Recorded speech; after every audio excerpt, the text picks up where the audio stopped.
Shadow से देख के प्रीवियस वीडियो में मैंने बताया था कि कैसे सनी एकेडमी में आया, उसने कैसे हैंडल किया अपने फ्लॉ को, साथ ही साथ उसके क्लासेस कैसे स्टार्ट हुए, नेफिस और कैस्टर की लड़ाई और एनवायरनमेंट कैसा था पूरे स्कूल में, एकेडमी में।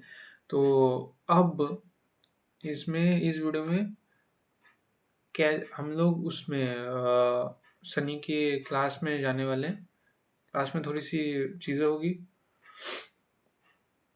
बेसिकली देखो, क्लास वाली बात और साथ ही साथ एक और स्पेशल जगह वो जाते हैं, वो वाली बात, और फिर ड्रीम वर्ल्ड में एंट्री।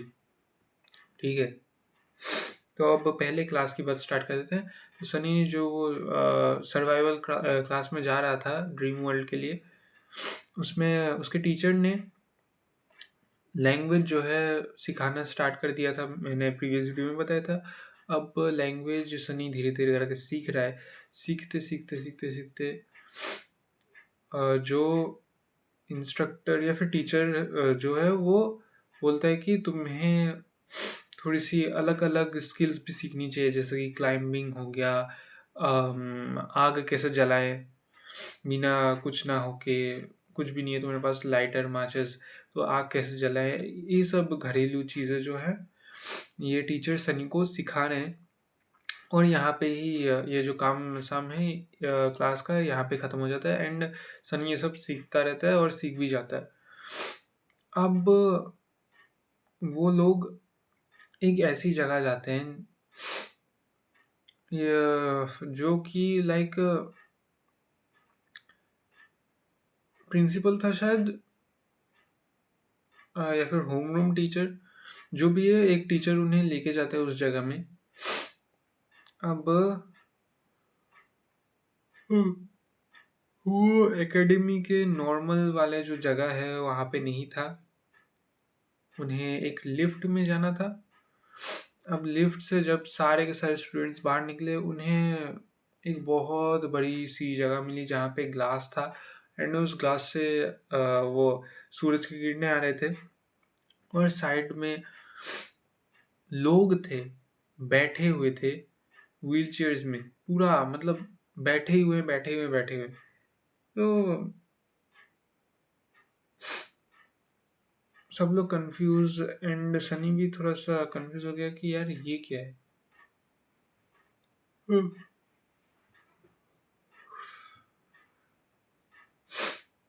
सो बेसिकली ये क्या होता है कि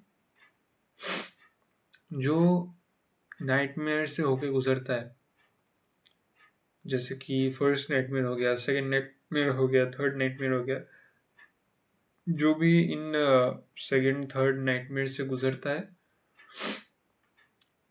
अगर वो लोग सक्सेसफुल नहीं हो पाए तो, और हाँ ये ड्रीम वर्ल्ड में जो भी जाते हैं, ड्रीम वर्ल्ड में जो भी जाते हैं इस समय, मतलब क्योंकि फर्स्ट नाइटमेयर के बाद तुम्हें फिर ड्रीम वर्ल्ड में जाना पड़ता है 4 महीने के अंदर अंदर। तो इस ड्रीम वर्ल्ड में जाने के बाद अगर वो लोग रियल वर्ल्ड में नहीं आते हैं और ड्रीम वर्ल्ड में ही हो जाते हैं, तो उन लोगों का एक्चुअली में ब्रेन डेड हो जाता है। ठीक है, और सेकंड और थर्ड नाइटमेयर के लिए भी सेम ही है कि वो ब्रेन जो है वो डेड हो जाता है, एंड वो लोग एक लिविंग कोर्स बन जाते हैं, like seriously without anything, without any soul, without any soul. उन लोगों की बॉडी बस ऐसे ही रहती है भाई, ऐसे ऐसे ही रहती है। और ये बहुत ही ज़्यादा टेरिफाइंग है। लाइक सीरियसली यार सोचो ना, तुम भाई तुम्हारी बॉडी जो है वो वैसे ही रहेगी, बट तुम जो है हो ही नहीं उस बॉडी में।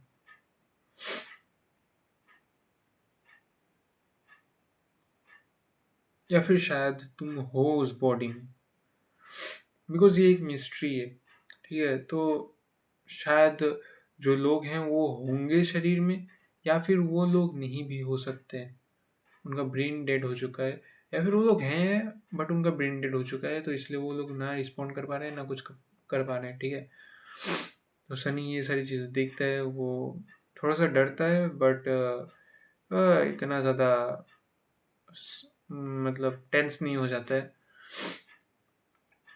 और इतना केयर नहीं करते इन सारी चीज़ों की। हाँ, थोड़ा सा डरता तो है, पर हाँ इतना केयर नहीं करता। एंड उसके बाद बाकी सारे लोग जो बाकी सारे बच्चे जो हैं वो चैटर करते रहते हैं, मतलब बातचीत करते रहते हैं कि यार ये क्या है, ओ माय गॉड। फिर टीचर लाइक देखता है, फिर सब लोग वापस डोर्म रूम्स में चले जाते हैं, और उसके बाद वो आखिरी समय आ ही जाता है जहाँ पे सबको ड्रीम वर्ल्ड में जाना पड़ेगा। अब उस ड्रीम वर्ल्ड में जाने वाला जो रात था, नहीं कि रात या फिर इवनिंग था, बहुत सनी को बहुत ज़्यादा नींद आ रही थी, और वो लोग एक्चुअली में एक ट्राईपॉड में सब लोगों को सुला रहे थे। शायद ट्राईपॉड ही था या फिर बिस्तर में सो गए। आई गेस ट्राईपॉड था।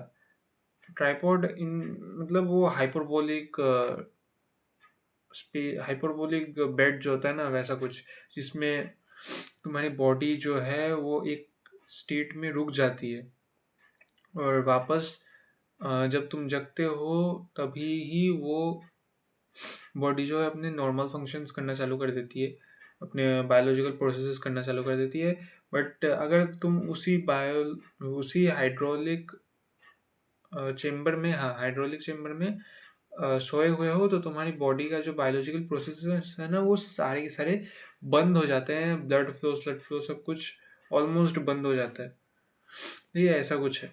तो वो लोग उस चेम्बर में सो जाते हैं, एंड देन स्टार्ट होता है ड्रीम वर्ल्ड का हेलिश आर्क भाई। द फॉरगॉटन शोर, दी बेस्ट आर्क पूरे के पूरे शैडो स्लिप में बोलते हैं दी बेस्ट आर्क है, या फिर कभी कभी एंटार्क्टिका आर्क को भी ऊपर कर देते हैं। बट हाँ, ये वन ऑफ द मोस्ट, या फिर one of the best opening arcs में से एक है पूरे के पूरे नॉवेल्स में। जितने भी नॉवेल्स में देखूँ, जैसे कि मुशोको टेंसे हो गया, फिर रीज़ीरो हो गया, उसके बाद टीबेट हो गया, लॉर्ड ऑफ द मिस्ट्रीज आ रहा है, मतलब reverend insanity, omniscient realms view point, हाँ ओमनिसेंट रियल्स व्यू पॉइंट भी। तो इन सारी नॉवेल्स में सबसे ज़्यादा अच्छा जो ओपनिंग आर्क था है ओपनिंग आर्क है, वो फॉरगॉटन शोर ही है मेरे हिसाब से। तो बिकॉज इसमें पहले से ही इतने ज़्यादा पीक पीक मोमेंट्स देके रखे हुए ना भाई, मज़ा ही आ जाता है। तो ये फॉरगॉटन शोर वाली जो वीडियो है वो मैं बाद में लाऊंगा, ठीक है। सो मिलते हैं नेक्स्ट वीडियो में, तब तक के लिए सी या।